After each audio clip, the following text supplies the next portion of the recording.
everybody that's joining us on this live stream on good old Facebook. Welcome. Thank you for giving us your time at 6:30 in the evening if you're in South Africa. Anywhere else to the world, please let us know. We have a comment section. You can ask any questions and type things below in the comment section.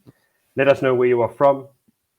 And if you can hear us okay, if all the volume's all right and things like that, if anybody's online already, we'd really appreciate it. Hello, Zander. Today I'm joined again by Zander. You all know him. Great. Hi, Jody. Hi, everyone watching. All right. So today we wanted to have a little discussion about the past, the present, and the future of the industry of teaching English online. We get a lot of questions about these kind of things. So we thought it would be good to have a little session. And it's also just interesting to know where this industry comes from, where it was born, why it exists, what's happening right now, because you hear a lot of stuff online. I mean, if you're on Facebook, there's a lot of comments. I'm sure you've seen them. And where is it going? Is it worth getting into this industry? Is there a future? So we wanted to address those concerns today and have a chat about it, talk about our own personal experiences, and and just let you know what we think. So I think that we will begin with the past. It's a good place to begin. Where did this all start? Why does this industry exist? Where did it begin? You know, these kind of things. So I myself got involved in online teaching around about end of 2016, 2017. That's really when this industry really started to explode. There's always been online teaching to some degree or another. People teaching on Skype had their private students, and that they spoke over whatever they used at the time. Skype. I don't think Zoom even existed in 2016, although I could be wrong. All right, but it wasn't very well known, and we really saw an explosion in it when the Chinese market really came into its own. And around about 2017 to 2018 were the heyday really of teaching English online, where anybody could apply for a job and they would have an interview and a job the next week, and there'd be online English teachers all of a sudden, just like that. No degree was necessary. Back in that day, you didn't even need a TEFL. You needed nothing. So as long as you were a native English speaker, you were suddenly an English teacher and you got a job. So that was great. It was very, very easy as you got in very easily, and pay was great. I mean, you were earning $16, $20 an hour starting salary. So that's really the rise of the Chinese industry. And over that little bit of period, we had an increase to 300, 400 online schools in a very short period. We're talking 2 years that this industry grew very, very quickly. It got very out of hand, very fast, and everybody jumped on the bandwagon. Eventually, the Chinese regulation authorities, they started putting in new rules. All right, so now you have to have, if the Chinese schools wanted to hire somebody, that person needed to be a certified teacher, and they accepted the TEFL.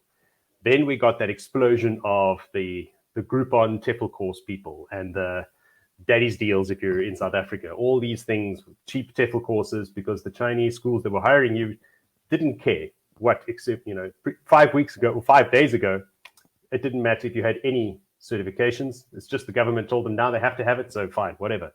Then the government told them that the teachers need to be degreed. They have to have a degree as well. So they brought that in. And that brought a whole bunch of changes throughout the industry over the years, first with the TEFL and then with the degree. All right. And then one day the Chinese government said, okay, no, we've had enough of this. This is this industry is getting out of hand. We're just going to shut it down. And they literally did. This industry reached a point where it was valued at around $140 billion by, it was the end of last year. And within a 7 to 10 day period, that industry was obliterated. They just turned it off and said, no more. You're not. They brought in all these new rules. For whatever reasons the government said that they were doing it for is irrelevant. The fact of the matter is that they shut it all down. All those private companies were shut down and the industry basically disappeared overnight. A lot of teachers lost their jobs. And the market became flooded with unemployed teachers. All right. And that's probably where you've heard these things before, like the market's saturated, there's no jobs available, things like that. But we're going to get into that in more detail as well about what's presently happening. So that was last year when that happened. But in between that, we had COVID. like these two things weren't enough. We had COVID as well. And when everybody got into lockdown, a lot of people lost their jobs. A lot of people didn't lose their jobs, but were put into furlough schemes. They were at home. They had nothing to do. So they started taking TEFL courses. And teaching online was a major thing again. So we had this massive boom again of people coming into the industry. And there's been a pullback again of that. We're busy seeing it right now as those people that jumped in. I mean, I know for a fact from our TEFL course enrollments over that period that 50% of the people never finished their courses or even contacted us again. So we know a lot of people got into it, jumped on the bandwagon, realized, oh, wait, it's not just a get rich quick scheme, or this is not for me, or other things happened in their lives. COVID affected us way more than we thought it would, and the lockdown did. So, a huge exodus of people from that industry as well at that time. So that's basically what happened over the last couple of years. So now the industry is starting to stabilize again. A lot of people are going back to work. This is what Zander and I were talking about just this afternoon and yesterday, and we're having a couple of calls about this, and that's what motivated us to have this live session, just to talk about it. And my experience then, like I was there from 2016, but Zander is really in the thick of it right now, in the present with the online teaching and running our mentorship program as well. So we're really, really seeing on the ground, ground level, our teachers going through the trainings and then going into the job market, what they're seeing, what challenges they're facing, how to overcome them, and what's happening right now. So Zander, I want to actually hand it over to you right now to talk about what you are seeing now presently in the industry. Yes, so I actually like the comparison that I keep making in my head is like it feels like very much the same kind of conversation as Bitcoin. Everyone feels like when it comes to online teaching, I should have gotten into it many years ago. I'm too late. I've missed sort of the peak of the industry. So I guess, like, to be brutally honest, I think a lot of what I'm hearing is extremely negative. So it feels like there's not a lot of bad sort of reputation that online teaching is continuing to have. And obviously, I can only speak in terms of from the teacher side, people considering getting into teaching English from South Africa. It feels like there is because of a lot of bad experiences, which are all absolutely valid, but I think needs a little bit of more context to be interpreted correctly. So I think a lot of what I'm hearing is, listen, you need a degree, or there aren't many jobs available anymore, or you should have gotten into it a few years ago, or South Africans don't easily find jobs because of many different reasons. And although there is sort of, it almost feels like all of these responses or theories have a very valid origin and a source. Because yes, there are schools out there who do not want to employ South Africans, as there are schools out there who would not employ Canadians, as there are schools out there who would not employ Australians. So I mean, all schools have their reasons and their preferences and their target audiences. So saying that you won't find a job as a South African is simply not the truth. But that is quite a big message that's out there today. And I mean, just to sort of support the argument that I'm making, seeing as I'm heading up the mentorship program at ETF Online, last year in about November or December, I set my mind to, listen, I'm going to completely obliterate this myth that you cannot find a job in online teaching. And I set my mind to every 6 to 8 weeks, I'm going to apply for a job just for the sake of it, okay? To be in step of what's happening in the industry and to be able to practice what I preach, all right? And so in December, I applied to I think about 2 or 3 schools, got an interview with one of them and got the job, right? Didn't take the job because I didn't needed it, but it was just one more sort of strong foundation that I could add to my argument. Again, I think it was at the end of January.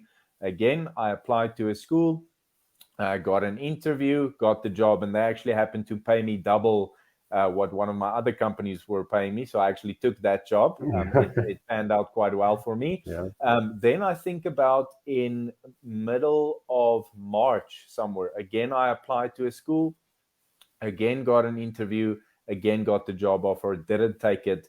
And actually this morning I had my, my fourth or fifth interview with a school that they ended up sending me the contract. I think it was about 7 or 8 minutes after our interview. I got the job. They're paying quite well, so I might actually take that one as well to just maximize my earnings. So I just think from people wanting to get into the industry, there's a lot of negativity out there. People feeling like they don't really, this is not something that really works. And I do think, although there's a valid source and there are some of those voices out there, it's absolutely not the truth.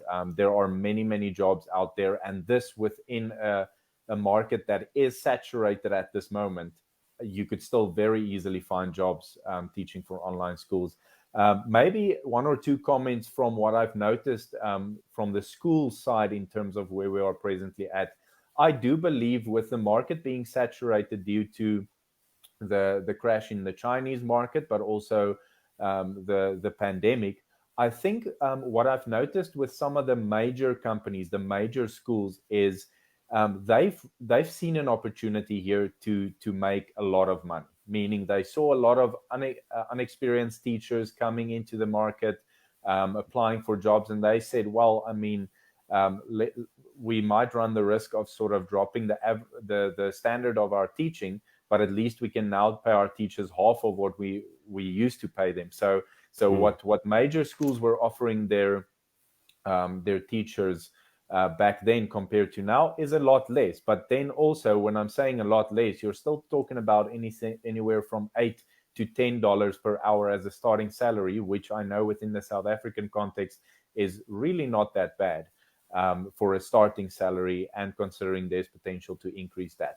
But at the same time, as the bigger companies have seen an opportunity to take advantage of cheaper teachers, there is actually a lot of sort of side markets emerging. So a lot of companies, especially within the Taiwanese, Vietnamese, and Japanese markets, I've been noticing a lot of new companies coming up, companies that are growing very, very quickly.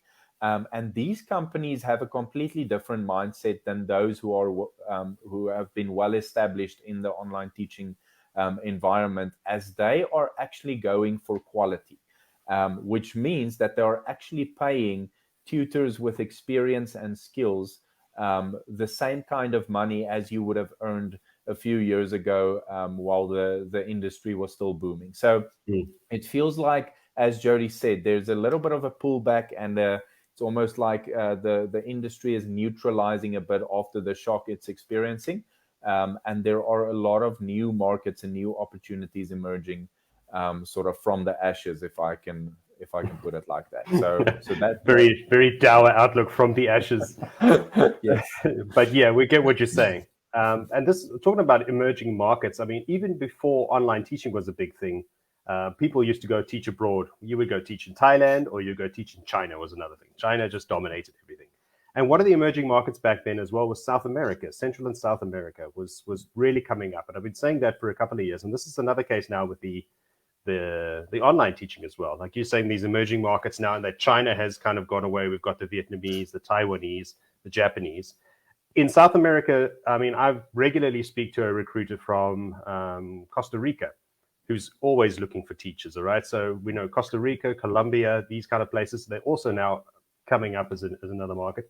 And that's true in any market. When there's a gap there, when China collapsed, other people will come in from other countries to fill those gaps. If there's an opportunity for these schools to get some business and make some money, they will do it, all right? So it's not just like it's going to disappear. In fact, I think this market is just going to expand even further.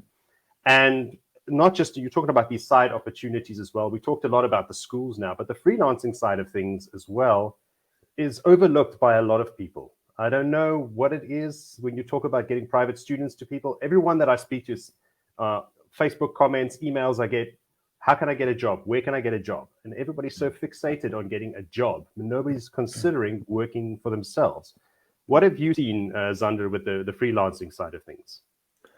That's absolutely right, Jody. I think freelancing, and this is what I say to all of the mentorship candidates in the mentorship program, is freelance is the way to go, right? It's you don't want to get stuck in employment, and that's what Jody is referring to. There's this big craze because obviously, I mean, in I almost want to say real life, but I mean in the traditional being an employee, having an employer kind of market.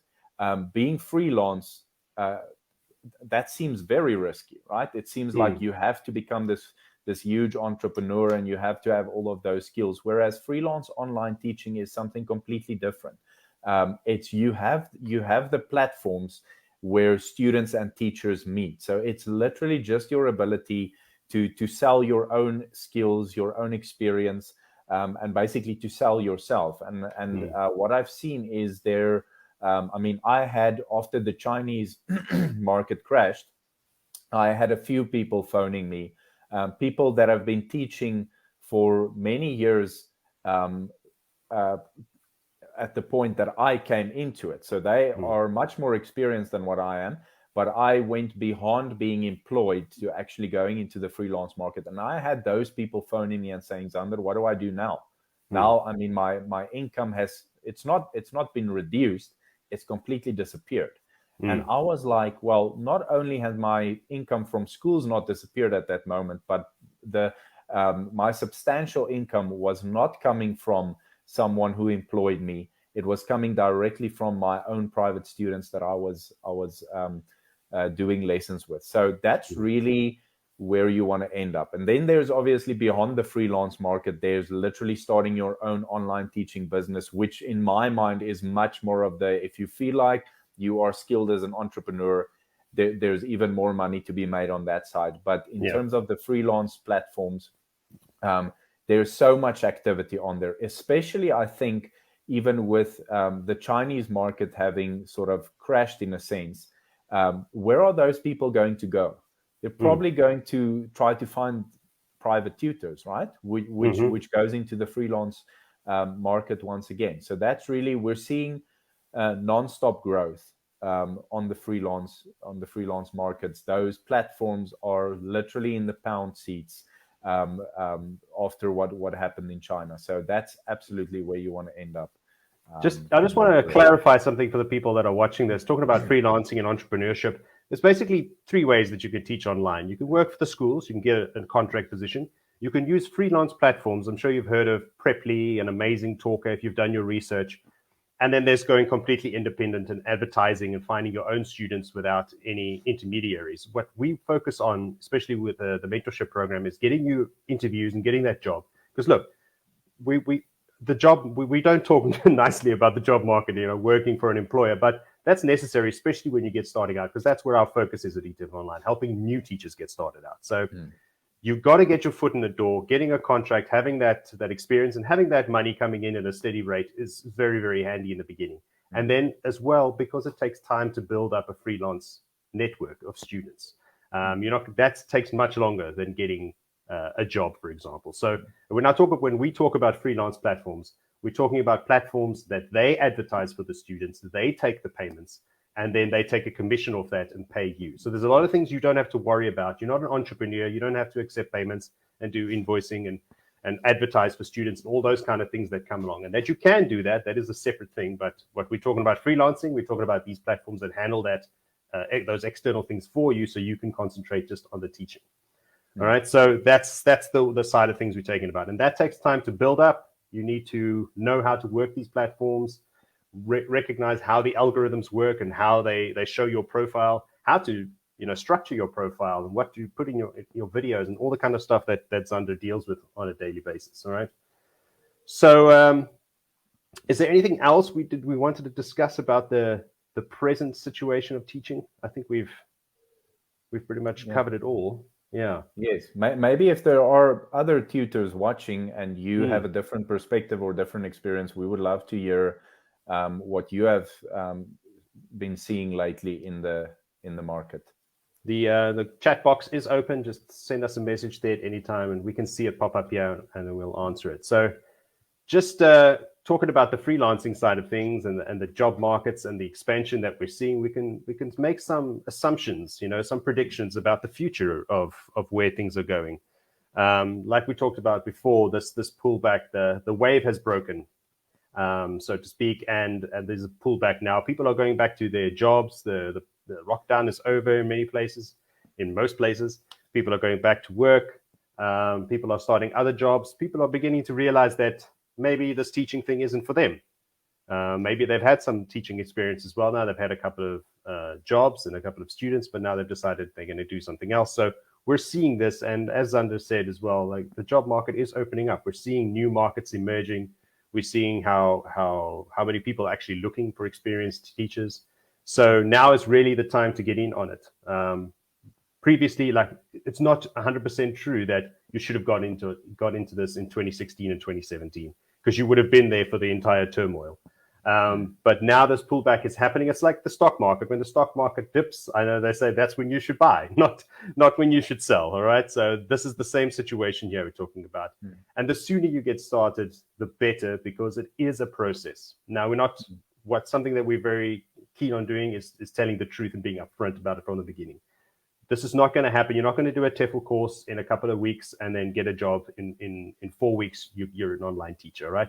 It takes time. Your TEFL course, a good TEFL course, is going to take you several months to complete, working at it part-time. If you have more time to put towards it, of course, it'll go faster. But from the point where you've got that certification and you start building your career, which is where we help you in the second part of our training programs, that's going to take you 4 to 6 months, I would say, being conservative now. I don't know, Zander, have you seen that as a prediction, as an accurate prediction? Is that longer now or shorter? Yes, no, absolutely. I totally agree with you. I think, and I think that's what we are sort of as ETF Online putting out there is exactly that. Don't if you need to earn a substantial income and get rich within 2 months, this is probably not for you. This is something you have to do in the long term. You have to be motivated and steadily build up your income. I remember when I had a call with Jody before I enrolled for my TEFL course, 2 years ago, he said, well, you're looking at anything between 4 to 6 months to start earning a substantial income. And he was dead on in my situation. Yeah. I replaced the income that I earned at my previous job within about, I think it was 5 months. I started earning that kind of money. So obviously, depending on your financial needs, you're looking at anything between 4 to 6 months. We've also seen people reach their financial goals much sooner. So it really just depends on the amount of time you have available to work on it, how motivated you are, your background, your skills, and all the rest. And we've seen it, talking about these little side projects as well. We were speaking about that. I mean, when you go into this world of online teaching, yes, you've got the contract positions and the students, and yes, you've got the private students, but then all these other opportunities start presenting themselves.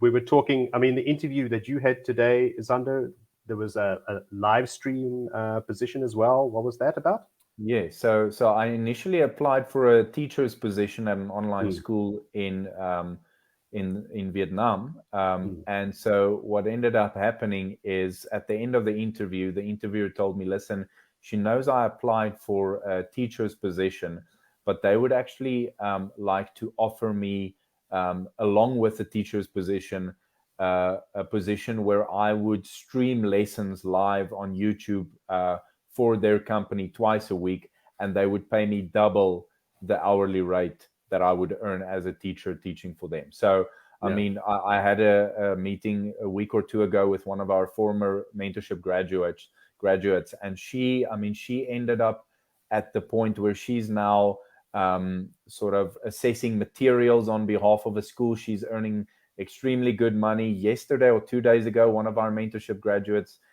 made contact with me and told me she's now training teachers on behalf of a school, and she sent me a video of her doing a training for 100 teachers on Zoom. So I mean, and I think she finished her mentorship in February, right? And I mean, we are at the end of April, and she's training 100 teachers at a time and earning good money while doing it. So really there's really no limit to where you might find yourself within this industry. Yeah, I mean, when we started the mentorship program, it was to get people up and running, get them started in the industry, get you a job and get you those freelance. Not even we could have predicted what other amazing things were going to happen to people along the way. And people coming back to us all the time saying, like, thank you for this mentorship. It really set me up. And it opens up so many other doors that you weren't expecting to find there. You get into it like you have an interview with a school. Zander, did you know that they did free live streams on YouTube? No, not at all.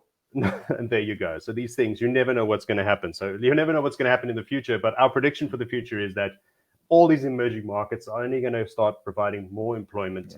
Yeah. The freelance side of things, I mean, these people in China, there were hundreds of millions of people taking online lessons that have now just evaporated. They're going to be looking for other people, and they are. So I'm very bullish on the future of online teaching. I was just speaking to, because we have a community group as well, and they were talking about the Cambridge exams. And somebody heard some rumors that they were shutting down the Cambridge exams. And then we looked into it, and it turns out, no, they're actually revamping and prepping for a much bigger influx of students in the future.